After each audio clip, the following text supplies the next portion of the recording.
shot Frankenstein, 1933, was on right down the, like 100 feet from our front door when we were doing Galactica. Oh, really? Yeah, that stage is still there where they shot that. Wow. Because they did Galactica on the Universal lot? Well, no, it was shot in Vancouver, Mm-hmm. and we were up there for a year, but we finally worked it out because, they knew us so well, and Ron Moore and those people. We worked it out where we started working down here. And we had an office in Hitchcock Building. Oh, wow. And so we did the visual effects. That show was way ahead of its time. Oh, man. It's still, you watch it and it's like, wow. Yeah. The Artisan guys did figures from that too, I remember. I think they were outright diamond, like the Artisan brand wasn't there, but I remember they did all of those characters. But, yeah, it's an amazing show.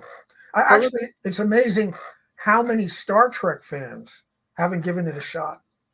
And I know the reason why. It's because I felt it myself. When I was on Enterprise and Firefly came out, they were like our competition. I didn't want to look at them. No, I won't look. But I eventually did when I was on Galactica.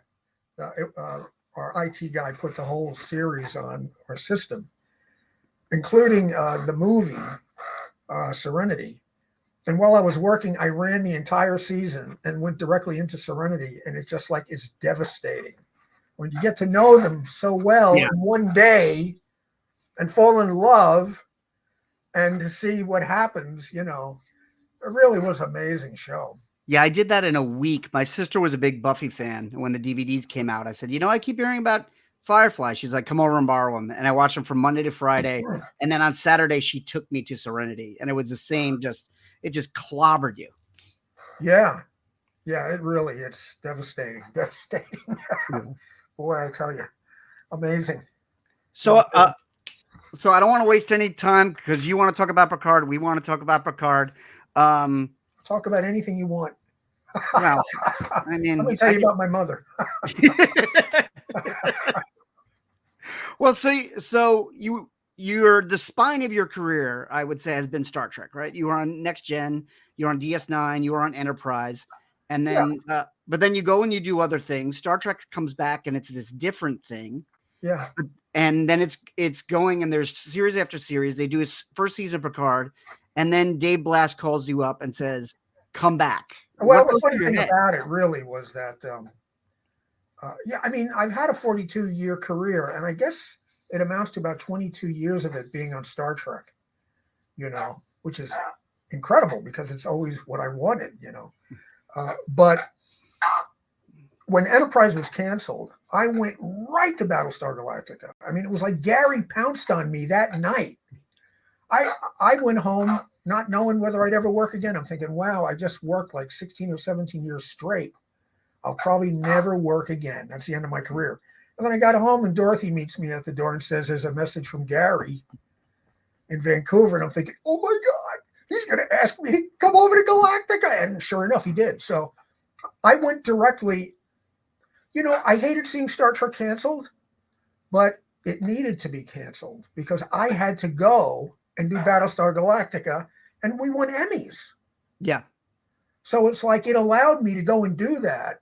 Meanwhile, J.J. Abrams took over, and if you knew, they were looking to put their own spin on Star Trek. And I totally understand. Everybody wants to do that, put their own spin on something that's, popular. They really weren't in the market for people who knew Star Trek. That was a count against you if you knew too much about the show, where it's been, because they want to shake things up a little bit, So there was a long period where there were a couple of people who worked. I mean, John Eves got on it, but he took everything out of his portfolio that was Star Trek, everything. But so anyway, many years have gone by, it's almost 2 decades now as we're getting to Picard. And I was talking to this geeky guy on Messenger for like a couple of months who we became pretty good friends. Nice guy, knew all about Star Trek. Showed me a picture of himself in a, one of the movie era maroon outfits, the Prisoner of Zenda outfits. Mm-hmm. And then I find out after all this time, oh, by the way, I'm the production designer on Picard starting in season 2. And I'm like, what? I didn't know. So, yeah, Dave told me that, yes, he always wanted to work on Star Trek and, do starships and stuff. But he told me, he said, but I really wanted to work on it with you guys. That was always my dream because I grew up reading about it and stuff like that. So, he brought me in. We had Eves there. Okuda, was there. And basically, they were looking for our approval constantly. Terry Metalis, too, the producer. If he had, tech issues or how something worked or the fleet do it this way, his attitude was, well, Doug, I want you to be happy. Do you think that that's the way it ought to be? And I'll say, yeah, let me write up something. He goes, I'm just going to add a little bit to it. This is it. It was the total opposite on the Orville. I couldn't even write a line on a label this big without someone having to approve it. Really?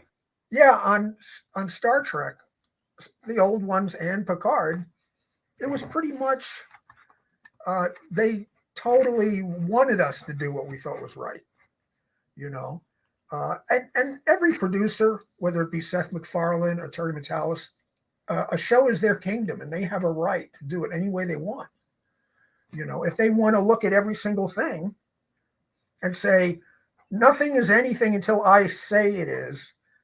So if I'm doing backlits of systems and stuff, it's all numbers.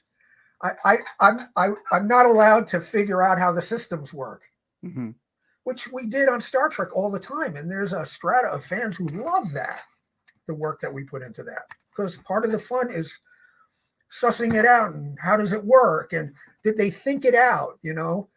There's a certain sport that happens in fandom to trip you up, find out where you went wrong or you didn't think about it, try to spring something on you and that you won't have the answer for, mm-hmm. which is great because that makes them interested and they love that type of tech. They want to know when you do have an answer for them, they're so happy that you had an answer, but they're also happy if they trip you up. Yeah. But it's interesting that ecosystems between the shows. I mean, I've known Terry since he was an assistant on Voyager and Enterprise, and he used to hang out in the art department with us. And he knows Star Trek. He understands it better, I think, than anybody who's done any of the new shows. And it's showing. I mean, people are really, I haven't seen one loved this much across the board in forever, and I haven't seen it at any time since JJ took over. No. I mean, we're only 3 episodes into season 3 and just everybody, I mean, ourselves included, everybody's just been in love with it. And the first 2 seasons of Picard, I think, were a little more polarizing. I personally really liked them, but a lot of people just didn't feel the tone was right. And those people have really come around. Well, yes. Well, I mean, the thing is, it's very similar to what happened with Galactica when we did Caprica. Yeah. People were expecting killer robots and explosions. And what do? They fought. There's a story about, the little girl, the teenage girl's consciousness in the robot and the teenage angst and religion. And they're all going, what the hell? This isn't what I watched Battlestar Galactica for. But I understand it because after doing all those years of kick-ass action, the writers are going, well, I want to score a hit with something that's more talky. Right. We're not doing visual effects and stuff. And that was a mistake. It's the same kind of thing, I could see where Patrick Stewart would be totally taken and mesmerized by the idea of looking at Picard from this other view, where he's running a vineyard and he's coming to terms. And I think it's really fascinating. I just don't think it's what fans were expecting. For me, I'm okay with that. And I find it enjoyable. I'm missing the outer space stuff. We finally get back to it. So that's all great. But the mind blower for me was the first 2 episodes of season 2 it started off amazing. You saw the Stargazer. It was gorgeous. Fans are going, oh, this is like what we used to love. And then after the second episode, they go to LA. There's car chases for like 6 episodes. I mean, it's like, I actually thought it was pretty good, but it's not really what I'm hoping for. You know, I want to see starships, and Terry knew that, you know. And so when he was finally in a position to really run it the way he wanted to, he got back to basics, you know, which everyone's thrilled about. Mm-hmm. And also, you know, Terry, man, they put together a show that builds from episode to episode, and something will grab you in each one, you know. It's very carefully. I mean, did you see 12 Monkeys? Yeah, bits of it. Yeah. You know, I mean, that was Terry. I mean, that's some complicated. I'm going to have to watch it several times to figure it out, you know, because of the time travel element, you know. But he understands Star Trek, and he put together. He understands. I mean, it's like, just listen to the music. Terry knows all these. How many of these people who are doing Star Trek now can say, I need that little bit about 30 seconds in on the Mutara Nebula, or Enterprise leaving dry dock, or stealing the Enterprise, or, you know, Terry knows all the musical cues. And he's like, I want to evoke the same feeling here. I need this beat. And it's all through the show. You're not just getting the characters back that you love. You're getting back one of the things that I always missed, like in the first movie. The Star Trek fanfare is like very grudgingly in there, you know, for just like a captain's log, only like this long. And it's like, why? The music is part of the, you know, the music's a star too, you know? And so, I mean, just look at the score and the things that they planted in there. And holy crap. I was surprised how much of the score he's pulling from the movies. Yeah. Which I've never seen in any show. No. It's always been like the movies were one thing, the TV shows were another thing, even when it was the same cast. And just to hear, like, he's closing every episode with the First Contact theme. Yeah, oh, it's magnificent. And look at the title sequence with the yell cars at the end. Yeah. Is the guy in charge of the show or what? Yet the Wrath of Khan font on the episode titles. Fabulous. With the same pulsing starfield. Yeah, it you know, it has the DNA that a lot of people look. There are a lot of people who like the shows, the other shows, but there is this strata, I think an even larger strata of audience who feels underserved, that they haven't been given what they've wanted to see, and they feel, you know, I mean, there's a large number of Star Trek fans who love memorizing when and where things happen, and they want you to stick to it.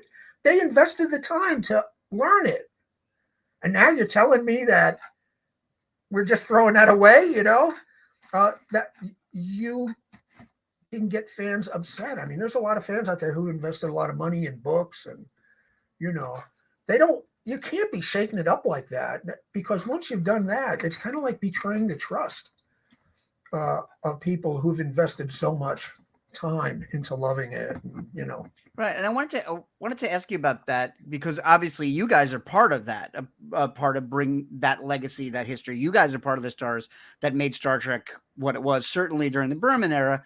So bringing back the design aesthetic, I'm really interested in how you guys hit that balance, because you are doing a season 3 of a show, and you are doing a show that sits next to Strange New Worlds and Discovery, which had a very different design aesthetic. It was closer to JJ than it was to, well, with you guys coming in and doing things like the Titan, the Stargazer. Where are you dropping the needle between not breaking what came right before, but feeling like when you guys were doing it the first time? Speaking for myself, they're another universe. We're not in the same universe with Discovery. We're not in the same universe with Strange New Worlds. It's the multiverse of madness. You know, until I said to myself, okay, it's got to be a multiverse, because nothing is lining up anymore. And if I look at it from the point of view that they just don't care, so they change everything, that makes me mad. But if I look at it as, okay, It's Star Trek. It's science fiction. It's meant to be stretched and pulled, and so do as many different kinds of Star Treks as you want. But in my opinion, Picard is not part of any of those other shows. Picard is part, especially season 3, which is a whole new show. Let's face it. It is an entire, even the title sequence. Yeah. It's a different show. We're different calling it theme season song. 3, It's but a different really graphic. not. It's like a whole nother, it's amazing. So Picard season 3 is directly connected to the TNG we watched in the 90s. Directly connected. And as far as the ships and the tech and the aesthetic, we're just, following a through line that has gone since like 1987, 1966. I mean, even, Next Generation was very influenced by the original series. It was always, everyone knew that it was the same universe. The idea that it was a different universe everything was carefully thought out. And I mean, you had Roddenberry there and Bob Justman in the very beginning, who were, original series people. But I'm blathering. That's the point of it. The point of it is that, do you want me to blather? Because I don't have that much information. I've got to ask. I mean, first off, I just watched the 3rd episode of Picard, and then I watched Ready Room afterwards, and they were talking about the design of the Shrike for that episode. And I'm telling you, your name got dropped so many times. But Jonathan Frakes forgot about me later on, though. Did you see that? that is creative. That is creative. Like, to get this big compliment, it's like, yeah, but here's the insult in it. Yeah. Yeah. It's like, smack and and whack. And the thing that gets me is that, he mentions Eves and Okuda. Those guys only did one thing for him. I did his makeup on Next Generation. And did ship designs and stuff like that. How do you forget me? But I mean,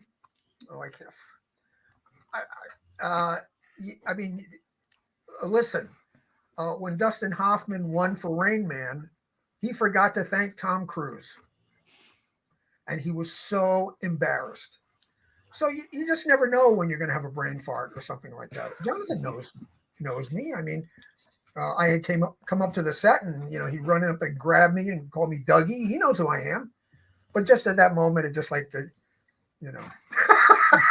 was like, it's just, to me. Well, you talk about like leaving, when Enterprise ended, you thought you're not going to work again. But I know you're a very humble guy. But I mean, looking at this, what's it like now knowing that you're the kind of guy that people drop your name now? They talk about it's it's what Doug Drexler wanted. It's like, oh, we talked to him about it. And I often think that I must be laying on the side of the road after an automobile accident, bleeding out at the age of like 15. Because it's like, well, how can this be? How could this possibly be? Not only get to work on Star Trek, but in so many facets of it.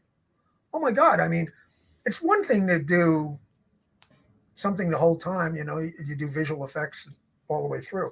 I like hopped all over the place. And, I just, the beauty of a show like that, where you're together for so long, you actually have the opportunity to slide sideways into another department. They already know you. They've seen your work. They know that you can be counted on.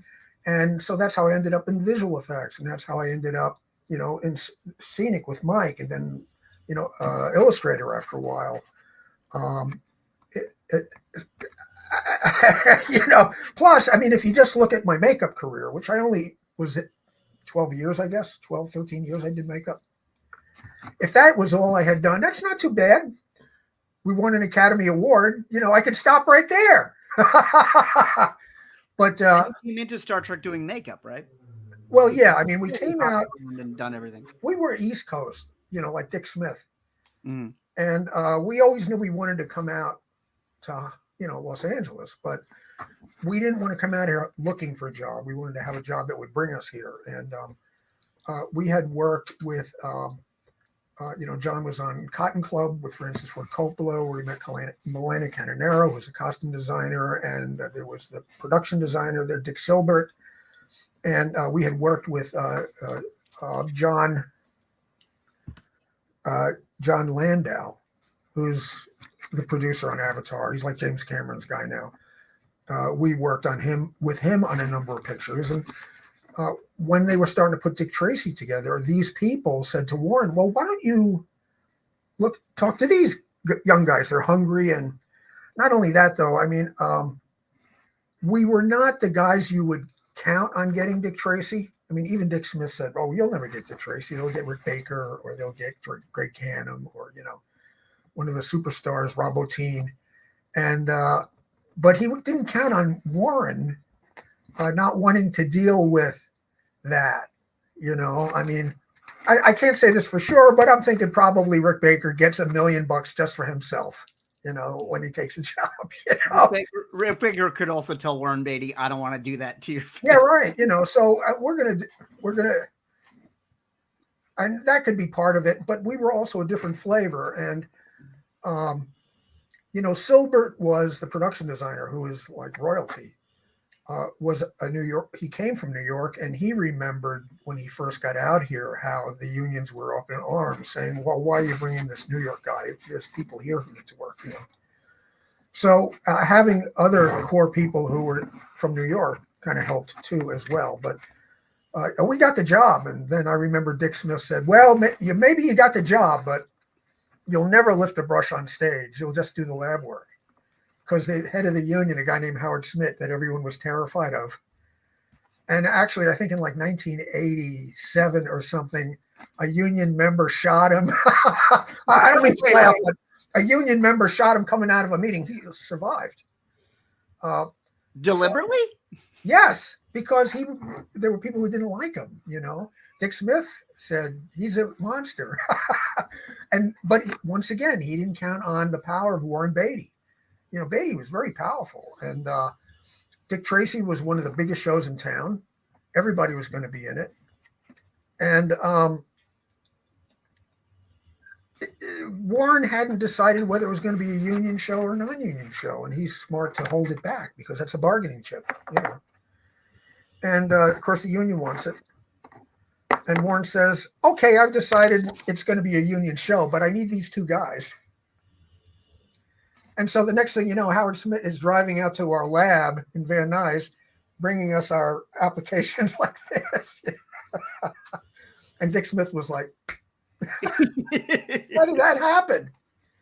But I mean, really, my whole career has been like that. How did that happen? I've been working on my memoir, which is pretty girthy already. And I look back through it, and some of the stories are like, did this really happen? crazy stuff, but really working on Star Trek, getting to design Enterprises and starships. And that is like a crowning thing for me, even more than the Oscar. That was hard to make that come out, but you don't hear even more than the Oscar very often. Yeah. I mean, it's like, which one means more? Oscar means a lot, carries more weight in the overall picture. But as far as my little kid growing up, I wanted to work on Star Trek. I didn't think there would ever be a Star Trek after the original was canceled. Right. No one did for at least 10 years. It was a failed years. TV show. Yeah. It was a failed pilot of a second TV show. Yeah. So, well, I think a lot of it had to do with, according to Cushman's book, right? He claims that the Nielsen ratings, which are sealed, that you can look at now, that Star Trek did really well in all of its time slots, even on Friday night, which was a bad time to have a show. But Gene, I think some of it has to do with Gene being difficult, hard to work with, fight for an idea, and I mean, he organized the fans. He always denied it at the time, but organized the fans, to rebel against NBC, and made them out like they were the enemy, But if you read, if those books are all true, there are a lot in 50 years of Star Trek about Gene. Oh, well, the 50 years of Star Trek, I just breezed over that. It wasn't. Yeah, these are the Voyages. It's like a 3-book set. Yes. He's got memos in there from NBC. I can't remember the name of the guys, Ben Johnson or I don't. These notes were good. These were, I thought, wow, that's a great idea. Oh, those are, and I can remember as a kid getting letters from, Lincoln Enterprises and stuff, in the 60s, making them out to be knuckleheads and, but it worked for him because if you make your fans feel like you're being mistreated and these bad people don't want you to have what you want, you'll rise up and you'll picket at NBC and Burbank and stuff like that. It was really smart, Yeah, it's a lot of what Stan Lee was doing in the 60s. Because Stan Lee. There was a great story that he was on a radio show with Jack Kirby and said, well, DC can do all this, but Marvel has to do this. And when they went to commercial, Jack went, "We're not selling DC. Why are you saying all this?" He's like, "It helps if you're the underdog." Yes, I heard the story slightly different. I think that Stan was, the way I heard it was that Stan was talking about how their sales were low and compared to the other, and Jack's like, "Why are you telling them that? We're doing great. We're doing better than them." People like an underdog. I cried when Stan died. Yeah. He really meant a lot to me. Did you ever hear my Stan Lee stories? Please tell it right now. Two of my favorite stories. Of course, I idolize him. I don't think anyone compares to Stan Lee. I don't care who it is. Look at all the stuff that came out of that guy. Gene Roddenberry did Star Trek. That's really cool, but when you got into Star Trek, was Gene still there, or had he passed? Oh, yeah, because I started in the beginning of season 3. Okay. So I think he was. I talked to him on stage. There was, but So my Stan Lee story. I don't want to forget that because my mother hated that I read comic books, and so did my father because comics in the 40s were considered for imbeciles, and in the 50s they were called communist and trying to seduction of the innocent,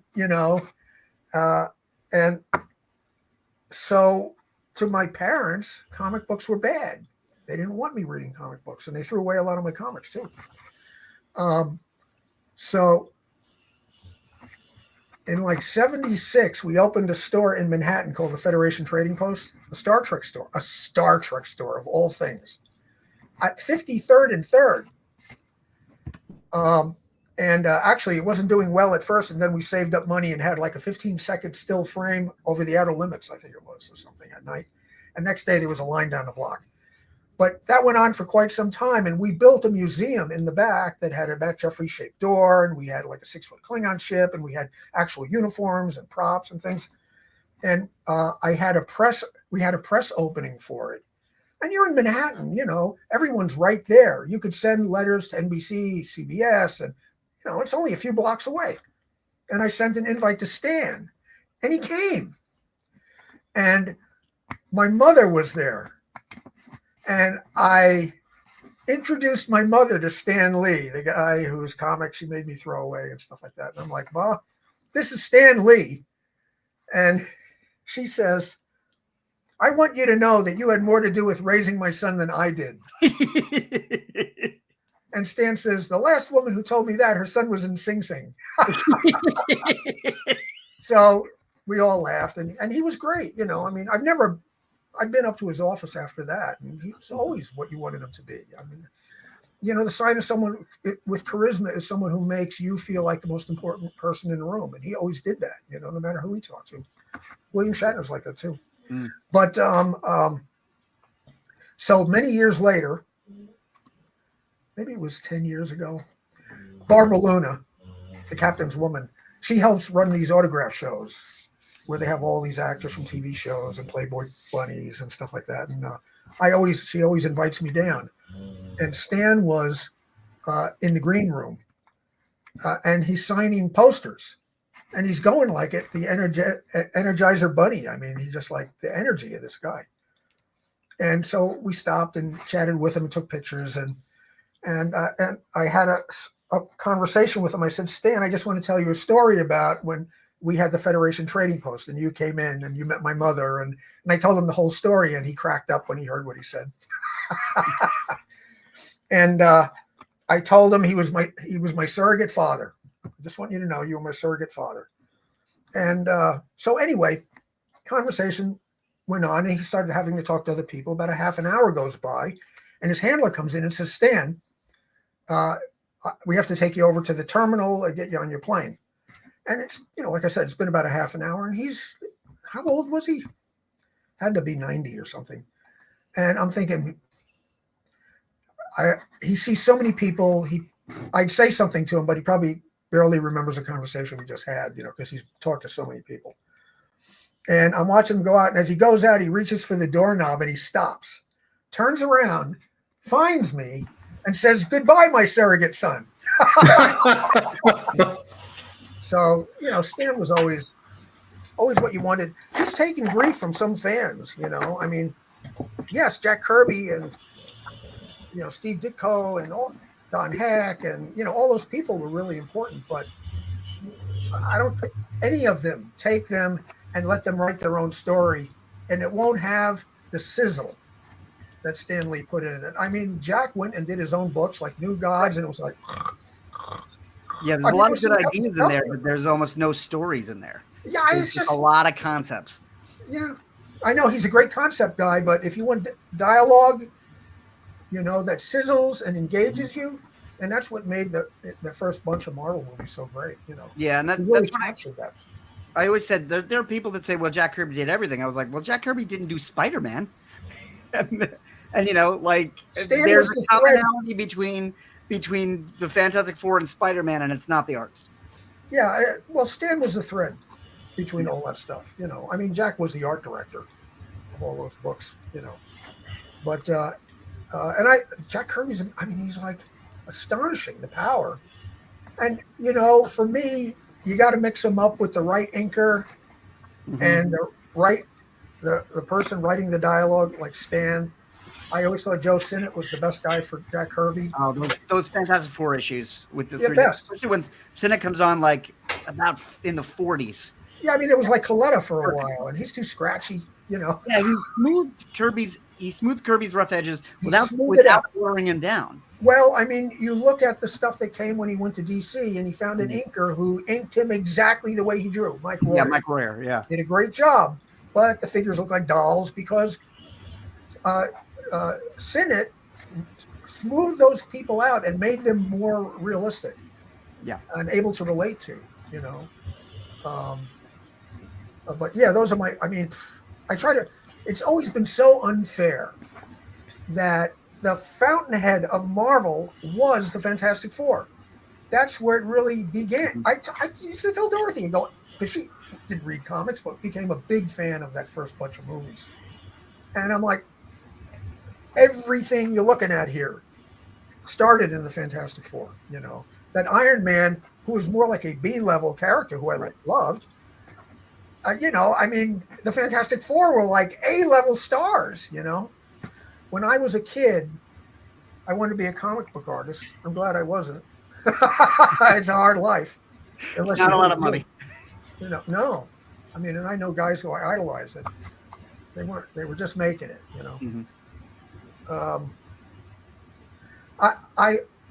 My parents had moved out to Long Island, and Marvel was in Manhattan.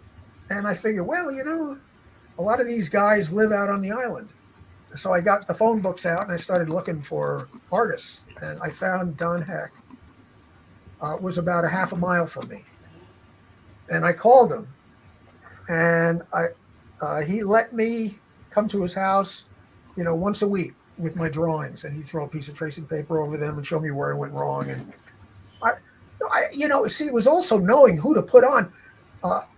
Putting Don Heck, and he gets like no credit, I don't think, in the Iron Man movies. Mm-hmm. To me, he's the guy who defined Iron Man and made Tony Stark this cosmopolitan kind of Clark Gable kind of celebrity that was a cross between Howard Hughes and, that pencil thin mustache, and he drove a cool Mercedes, and that was Don Heck.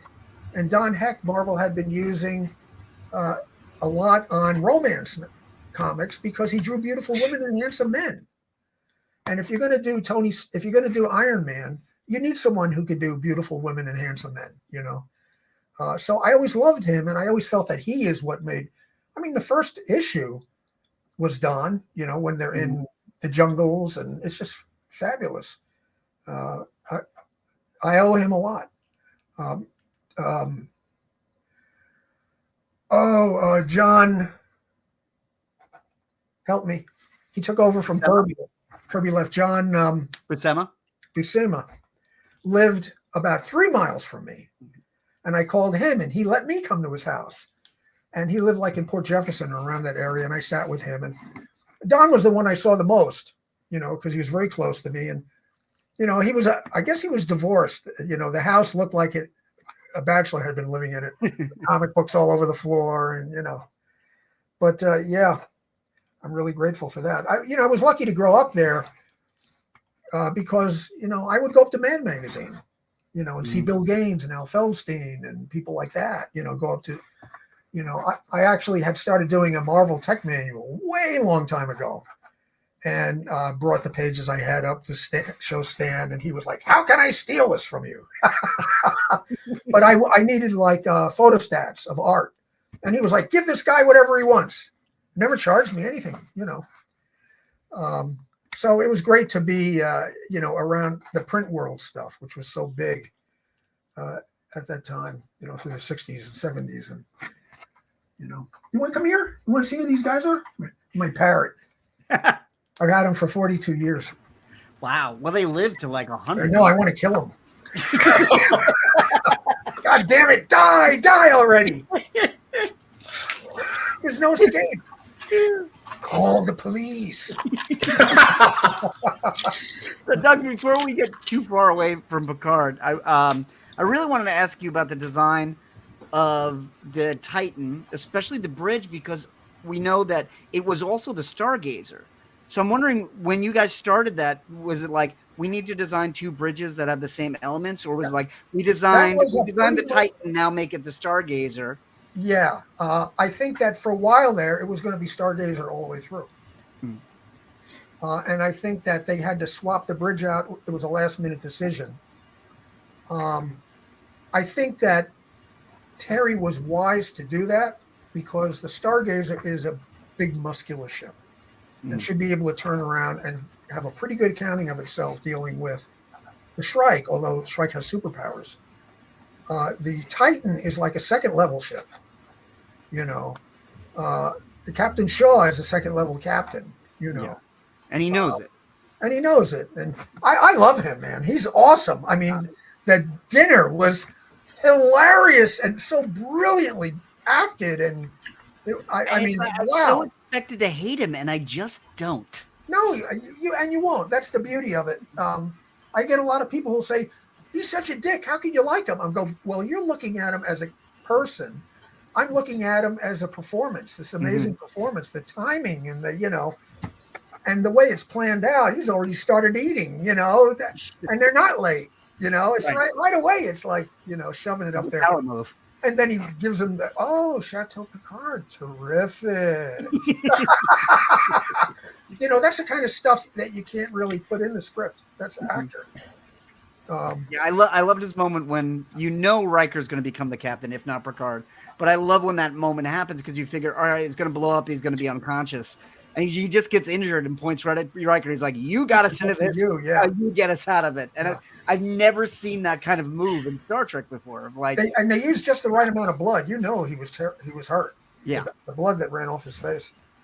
Yeah, it's. I mean, yes, there are things in it that you're expecting, but you're not disappointed when it is what you expected. A lot of people, you know, figured that was going to be Picard's son, you know, but it's not like a monster secret, you know, that's going to change anything. I was satisfied because everything around it, the dressing and the storytelling and the acting, you know, for the same reason you love the original series when there were cardboard cutouts outside the window, you know, because it was just so done with such heart, and you could tell there was a lot of love going on there that you'll go along. You like it. You go along with it. You know, and there's still surprises to come. Yeah. And People are gonna be tickled. now, knowing what the story was, did that help you guys stay motivated in the design work? Or how much did you know about that story? If you're working on the Titan, do you know? I know. Well, we right, had all the scripts. Raid's got to do this, and We had all the scripts, but I mean, the thing is that you know, you never do one of these ships by yourself. You know, the people say, well, you know, this was designed by. Yeah, I know, but you're also working with the producer, Terry, the production designer. And even like when I did the NX or the J, I was pretty much just me. Mhm. I got very few notes on those things. This show there was more because we had more people involved. You know, there was Dave Blass, there was John Eves, Thomas Marone, and the guys from Star Trek Online, who I respect and I like what they do. You know, would thrash things out. And John would do little sketches, and I would start blocking things out, and you know, as a CG mesh. And there was a certain point where it was in my hands now because I was building the mesh. Every ship in season 3 went through me before I made an approval model based on everything we talked about, everything we looked at. Make an approval model. I could send it to Terry. Terry could say, it needs a, you know. I go back and try to interpret those hand motions, you know. So that's the last step before it goes to visual effects.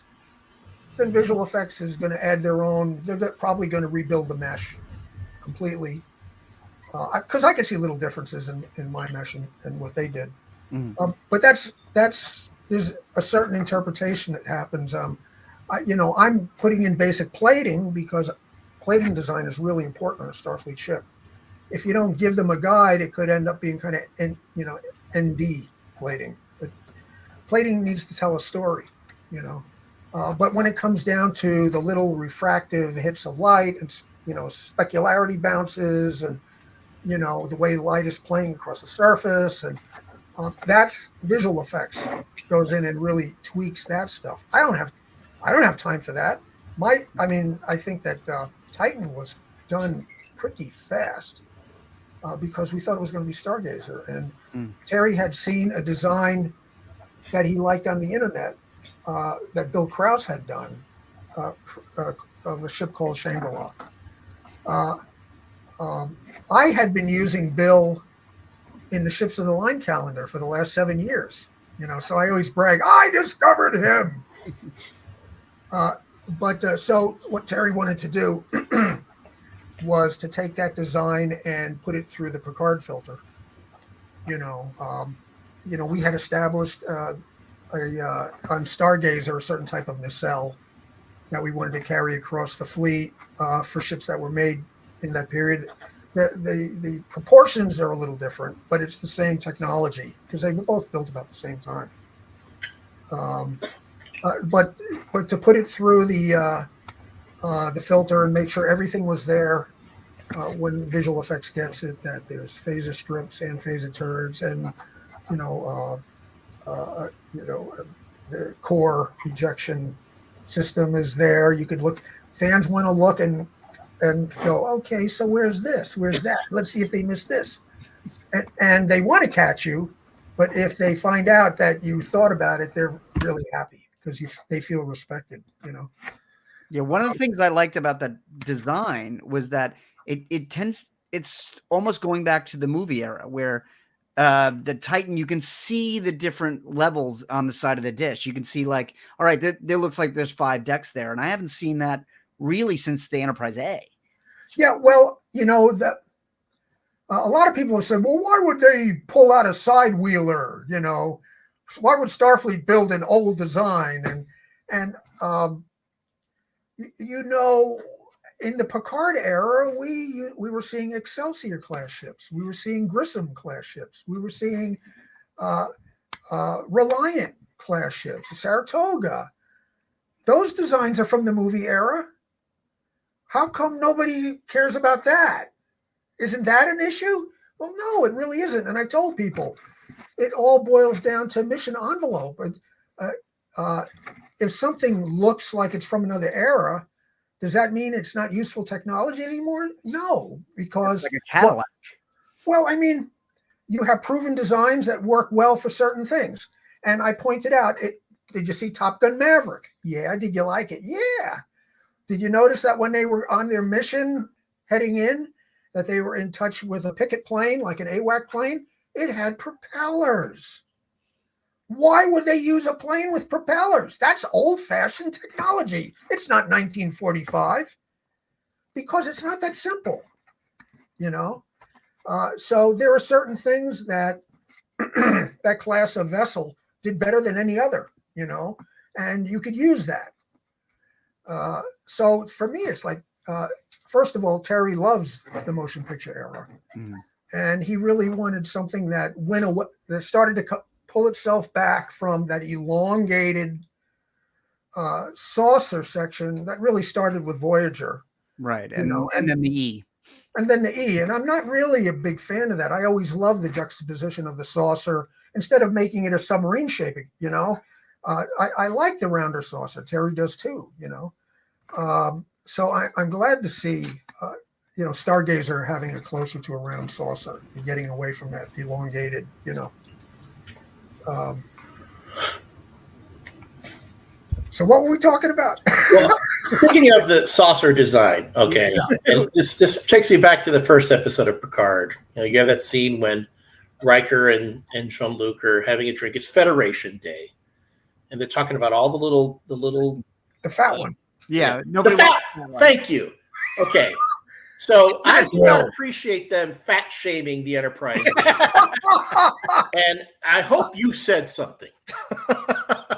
Well, I do like the D an awful lot. I don't know why. I don't know why anybody would not want that one. I feel like I was never that big a fan of the D. It always seemed wide, but I realized looking back now, it's one of the most iconic ones. Because the series is so beloved. Yeah, well, I mean, it's like got so many stories attached to it now. Yeah, and it's a thought out design, you know, and it looks. I heard nothing but complaints about it when the show first opened. You know, well, there were nothing but complaints about everything when Next Gen first started. Yeah. Oh, they hated. Nobody liked anything. And you know, I mean, I saw the potential right away. I was so impressed by the sets, and I mean, the graphics blew me away. They were Matt Jeffrey's graphics on the original series looked serious.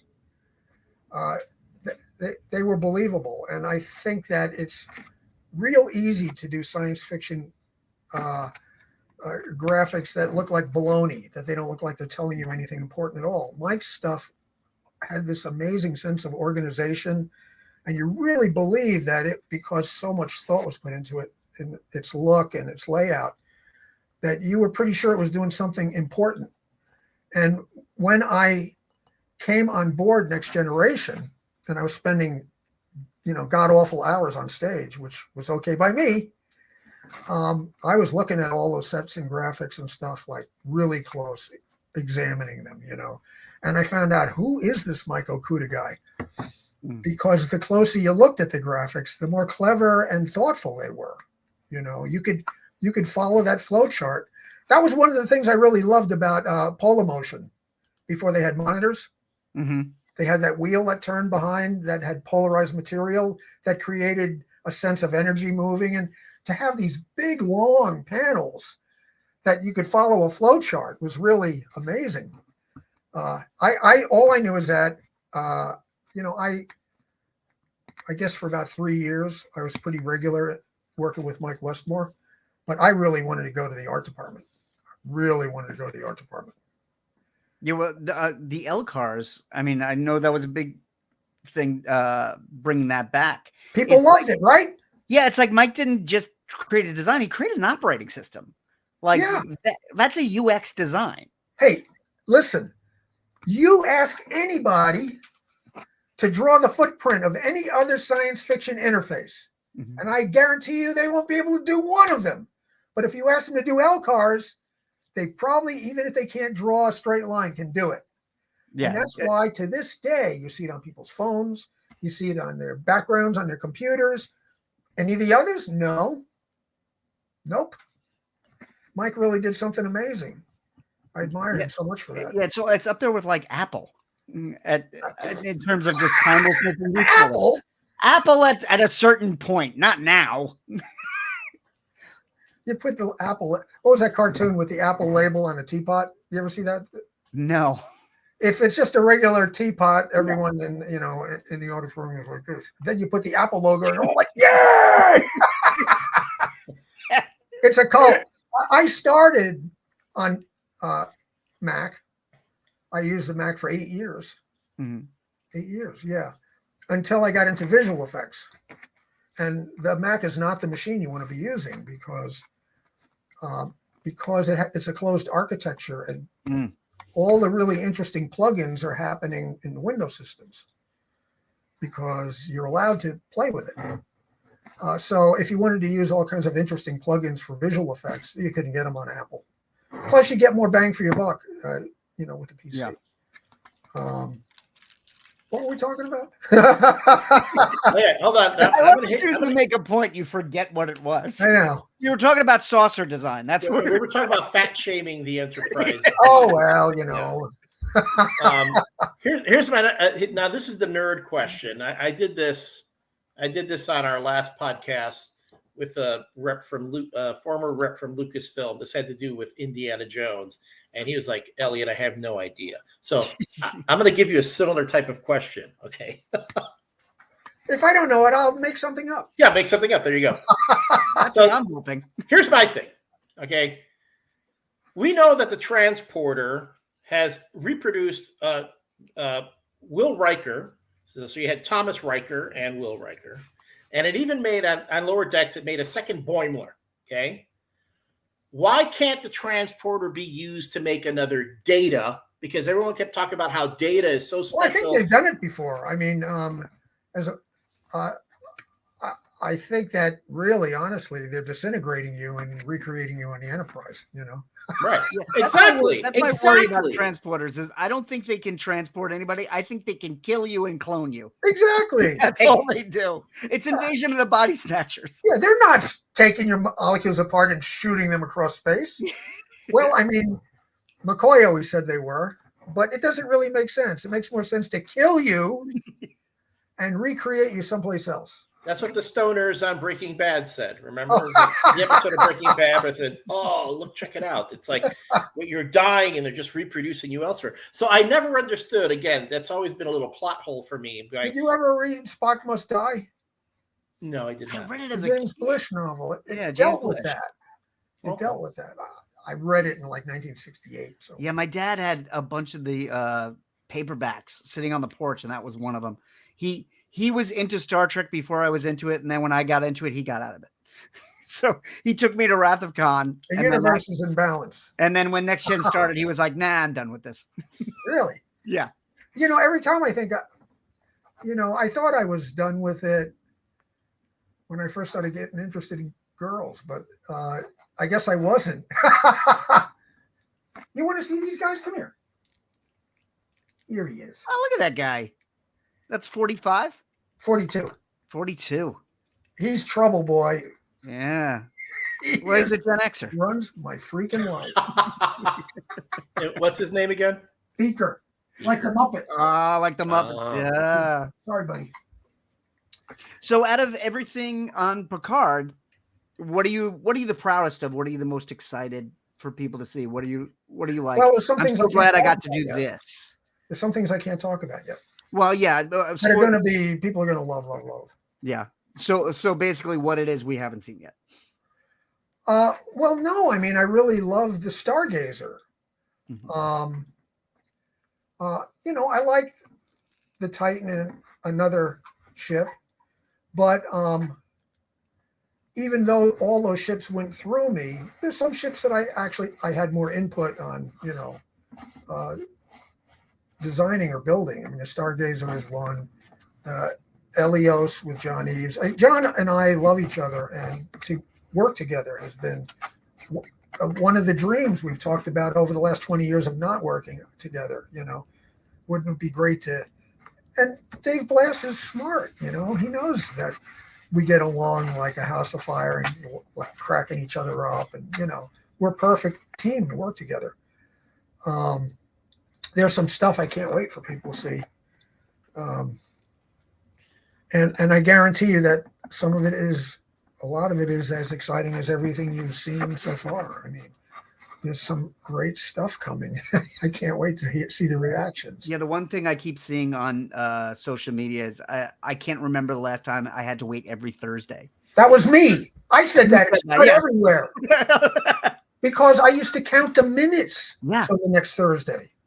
Because the first season, it was on Thursday nights. This last episode, it felt like time stopped the whole time it was on. I had no idea how long the episode even was. See, that's great. And then when it ended, I was like, oh my God, how long are we going to have to wait?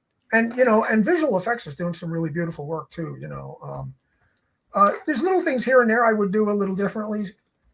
Of course, that's the way it always is. Faults with the show. I think it's a little underlit.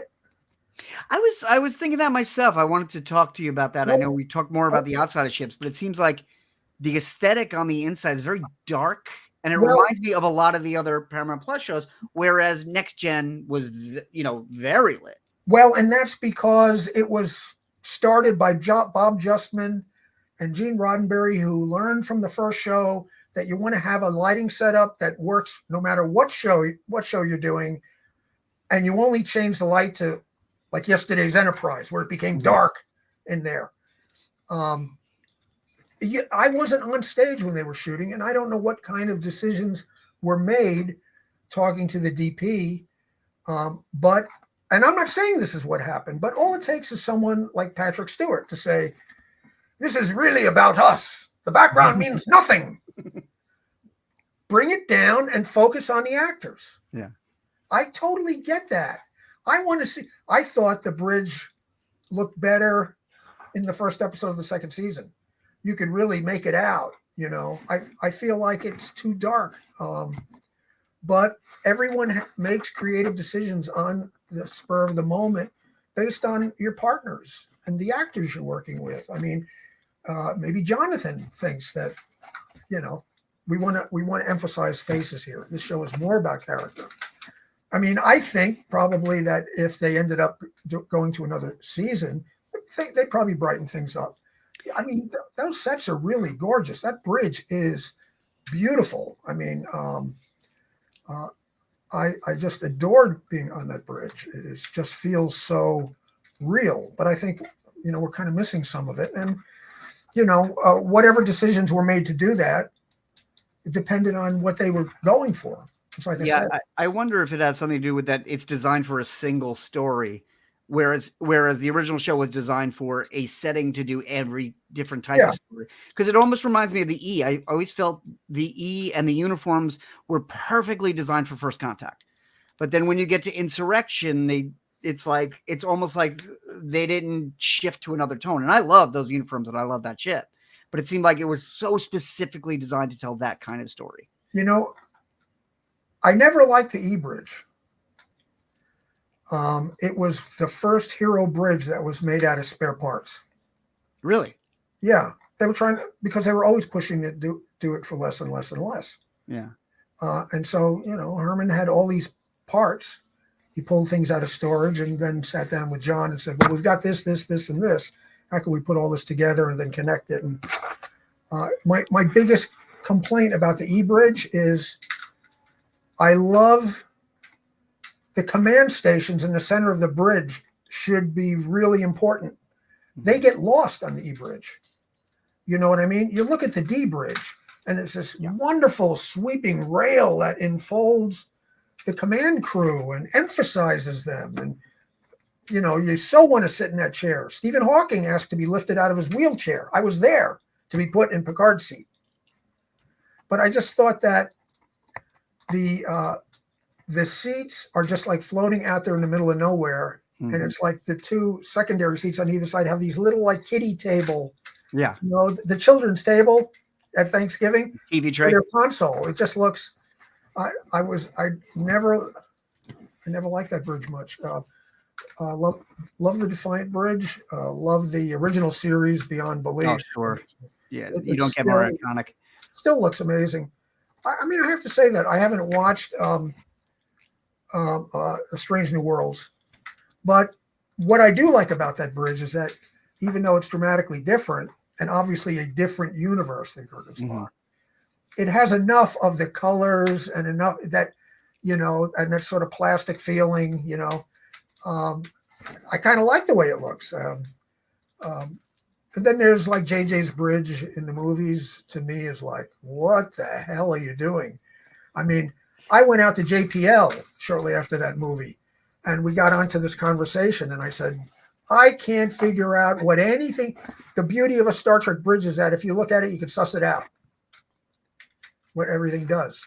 You can say, okay, I fly from here, here's the weapons. I look at that bridge on the JJ ship, and it just looks like spaghetti to me. Well, everything's a reflective surface too, so you can't quite focus on any objects. Yeah, well, I mean, I do like reflection, and once again, we go with floor gate on Picard. A lot of fans complaining about the shiny floors. Oh my God! I mean, it's just like some people see it as a sign of, what do you think, we're stupid? You can't run on a floor like that, And I'm thinking, why do you think that Starfleet would put a floor in a starship you can't run on? Yeah. First of all, I've been on those floors. You can run on them. We've seen them running on them. Why do you keep saying that you'd be slipping and sliding? We've never seen anyone do that ever. Have we? I love the shiny floors and stuff reflect the beautiful lighting and, of the consoles. And they did the same thing, not as shiny, but on the third season Orville, I took the carpets off the bridge, put a hard floor surface down, and all of a sudden it was bouncing light from, the panels and things. I thought it looked absolutely great. I mean, I'm from New York City, and I lived a long time in Manhattan, and I'm used to ultra shiny floors. Yeah. Skyscrapers usually have marble floors that are polished so that you can see yourself in them.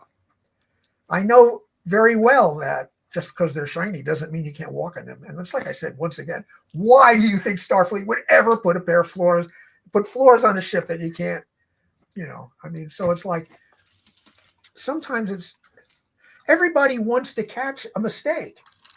And I love that. That's great. You should try and catch a mistake. But there's certain things where it's like, well, that's really, come on, shiny floor. Yeah, there's a difference. There's a difference between making yourself look smart and trying to make the other person look dumb. Exactly. Yeah. But Doug, you've already admitted that Starfleet is killing people to send them off to other places on the transporter. So shiny floors, slippery floors are nothing. I mean, look, we've accepted, even Riker says that, when his son says, oh yeah, his positronic brain. And he's like, that is the same man he's always been. Well, it can't be really. Mm-hmm.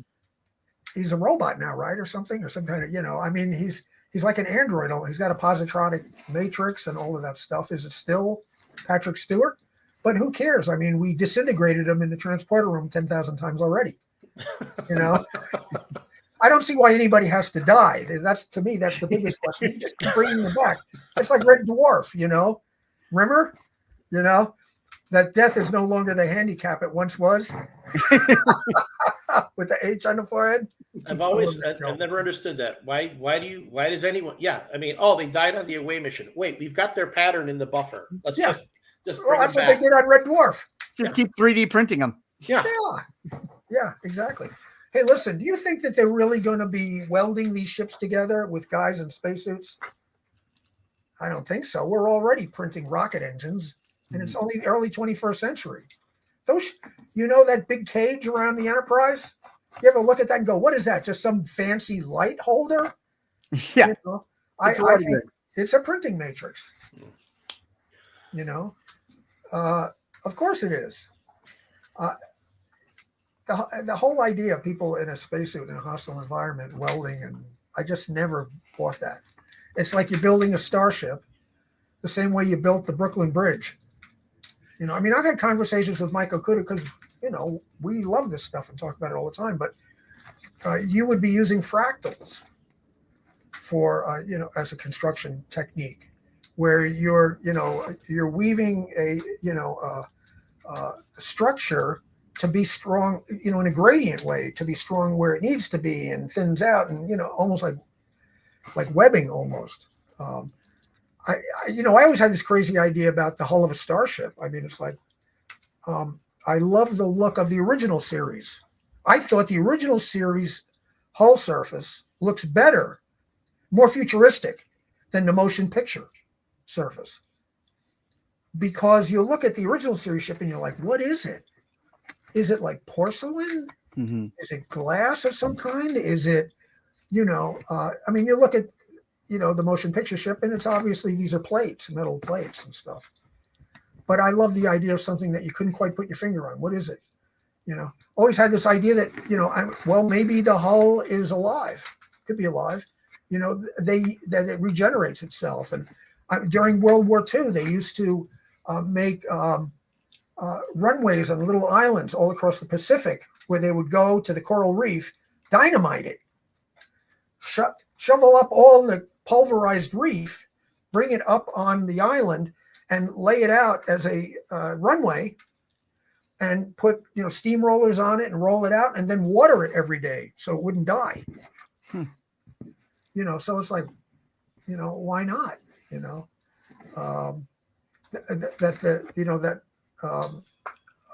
Kind of ceramic surface helps you slip in and out of warp. I don't know.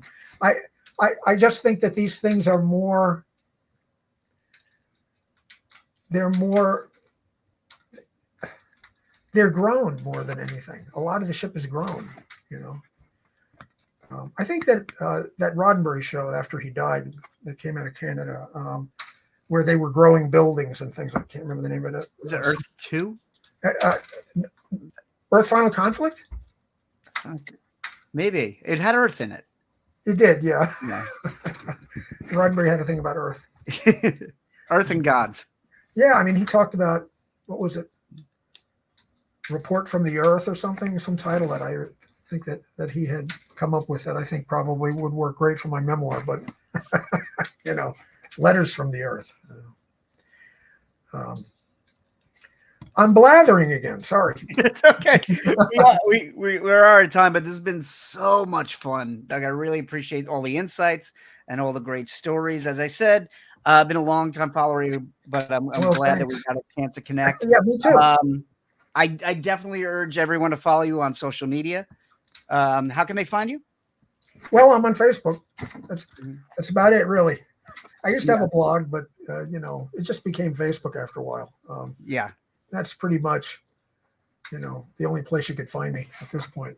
Yeah, but I appreciate how open you are on there, and I was really sorry to hear about Dorothy. But I think it's really inspiring about how you're showing the process you're going through. Well, it's really valuable.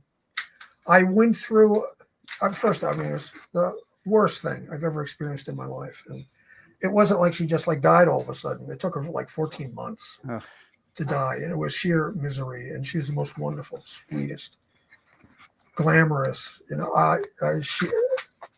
To her, all she wanted was for me to be happy. We never had a fight in 32 years, not once, not ever.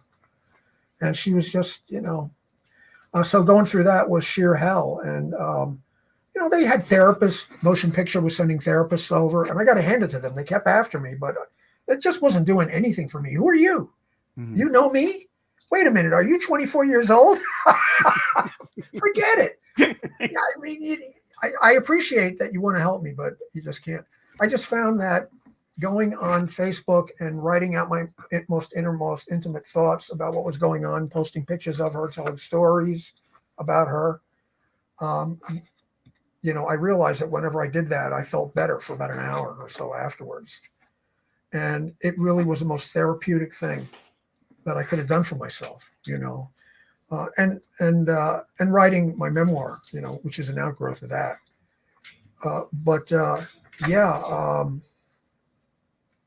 I can't even explain how painful, Now, the other thing is that I found out that a lot of people were surprised that I was so open about it, especially a guy. You're supposed to keep everything inside. And I never felt that ever. No, most guys would maybe make an announcement and never mention it ever again. Yeah. No, everybody lived through it with me on Facebook. And I got to tell you, the fans were so good to me and they cared so much. And I cried about Dorothy, but I also cried about the support, the kindness from the fan community. I had a guy from Celestis, the rocket company that sends, like Gene Roddenberry's ashes into deep space and stuff like that. And he was saying, you should do that for Dorothy. And I'm thinking, that must be expensive. And he goes, well, it's around $12,000. And I'm thinking, well, if I had asked Dorothy if it would be okay with her if I spent $12,000 to shoot like a quarter of a cup of her ashes into space, are you crazy? And he said, well, you could do a GoFundMe or, thing. And I was like, I can't do that. I had an experience where I helped out some independent film and they raised a lot of money, with my name. And then they turned out to be liars. And they never made it. Huh? Did they ever make it? They've been making it forever. As long as one of those getting money for it, Yeah. and they have done some stuff in it, but where was I? Help me. Where was I on that? You were talking about the ashes. Oh yeah. So I said, I can't do it. I can't ask the fans for money. I said I would never do that again. Mm-hmm. And I thought for a second and I said to him, I go, but if you want to, you could do a GoFundMe page and I'll back it up. And he said, okay. And he opened a GoFundMe page and the fans raised the money in 24 hours. Wow. So it's already done. Yeah. So it's happening. Oh yeah. And I cried. That kind of love and affection is like, wow. So yeah, sometime later this year, I don't want to go into deep space. They have two missions. One is deep space where all the Star Trek people are going. Well, what good does that do me? Where is she? I have no idea where she is. They have a moon mission. That's where I want it. That's kind of beautiful because you can look at the moon. That's right. It will change the meaning of the moon for me for the rest of my life. And I'll always know exactly where she is, So that's what I'm doing, the moon. Michael Kuda did one thing that really, I've been in such a emotional state that I never know when I'm going to cry. I was never a weepy person, but now I could just like a dam bursting. I used to say, how do actors cry? Well, if you felt grief and you could call it up, you could cry, But Mike had a picture of me and Dorothy looking at each other that he snapped somewhere. I hate me in the picture, but the picture became really important. He sent that picture to NASA and they beamed it up to the International Space Station. Oh, wow. And one of the astronauts took it and put it on an iPad and went into the cupola, where all the windows are. You can look out and see the Earth and it's floating in front of the Earth, me and Dorothy. Oh, wow. And they sent it back to Mike. Mike sent it to me over my phone. I was out to lunch. And when I opened it up and saw it, it was just like waterfall. It's just, oh my God, just so emotional. It's amazing that, so many people look at science fiction as an escape. And not only have you made a living out of it, but it's touched your life in so many ways. Oh God. If it wasn't for things like Star Trek, the International Space Station probably wouldn't have gotten involved. It's space has touched your life in so many ways, Doug. Oh my God. Well, it's like we've been, me and Mike and Dorothy and Denise Winters, we could go to a shuttle launch, see a shuttle go and be treated like celebrities. If I go to JPL, I'm like a celebrity at JPL. These guys are really exploring the universe and you're excited to meet me. That's crazy. But the thing is that for a lot of them, Star Trek is what made them think about even doing this in the first place, and when you're a kid, especially, and a show where knowing science and being smart is actually an important part of the show. People learn their lessons, and I'll watch shows sometimes where the characters never learn their goddamn lesson. They're always an idiot, what was it? And of course, what would you expect from these people? But like Sons of Anarchy started off like really terrific. Mm-hmm. And then you just found out they never learned a lesson. Never learned. They always had to be the same characters for every episode. Got dumber and dumber and dumber, right to the very end. It's like Homer Simpson. Homer Simpson started out as just a bad dad. Yeah. And then the writers said he became a smart dog. Well, there's a beloved character. Yeah. Doug, real quick, since you touched on this, with all the people who inspired you and helped you along the way, what is the one piece of advice you would give to the next generation that look at you and say, hey, I want to be able to do things like Doug Drexler did? What's a piece of advice you would give them? Well, it really comes down to not letting anyone tell you can't do it, because people will tell you that all the time. And I find that if someone, like if you draw a picture and they go, oh, you can't draw, do not listen. They have no idea what they're talking about. Most likely they just want to derail you because they're jealous, or they, you're onto something if people are attacking the thing you're doing. Everything that worked and was successful for me, I was made fun of about and treated as if I was, insane. I mean, even my father, as I was a kid, and he knew different after that later on, because he went with me to the Academy Awards. But he used to say when I was, 12, the show was still on the air and my walls were covered with magazine articles about Star Trek, and even painted part of my wall, like part of the bridge. And he said to me, if you put half as much effort into your schoolwork as you do that television show, you'd be okay. And so he lived to see that was a bad piece of advice.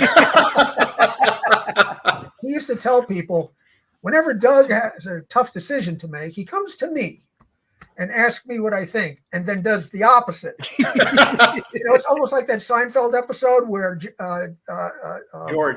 George realizes that if he just does the opposite of what he thinks he should do, and became another person after that, getting a girlfriend and working for the Yankees. Yeah. Oh, there's that one. There's an episode. I know we're not here to talk about Seinfeld, but there was an episode where George had under his desk turned into a little apartment. Yes. A bed. Right. And he got stuck under there one day because Steinbrenner came in and sat down at the table. Well, we had one of the lead gaffers on the show, Phil Jacobson, used to come up to the art department and wanted me to make labels for all his lights and his, cases. And I heard him come in. And so I went under my desk. And he came in and was like, where's Dougie? And then he says, he just had to run down the stage. And so Phil says, well, I'll just wait for him. And he sits at my desk. And I'm underneath there with his legs, he's wearing right there, like this far from my nose. And Denise knows I'm under there. And he stayed for about 20 minutes. I didn't make sense. And then he finally gave up and left. And I came out from under the desk. We had a lot of fun. We still do. Well, Doug, thank you so much for coming on and sharing your stories. Hey, listen, it's great to, podcasts. I love doing them, but when you have people who, can laugh and stuff like that, and, that makes all the difference. Yeah. And this has been so much fun. This was, like I said, it is everything I hoped it would be, getting to talk to you one-on-one. Well, thanks. Are we going to release this as a movie? We should release it. Yeah, I think we should put this on YouTube. And in fact, the facial expressions and everything. The gesticulating. And we can see the bird. People need to see the bird. Exactly. That's true. He's the star of the show anyway. Yes.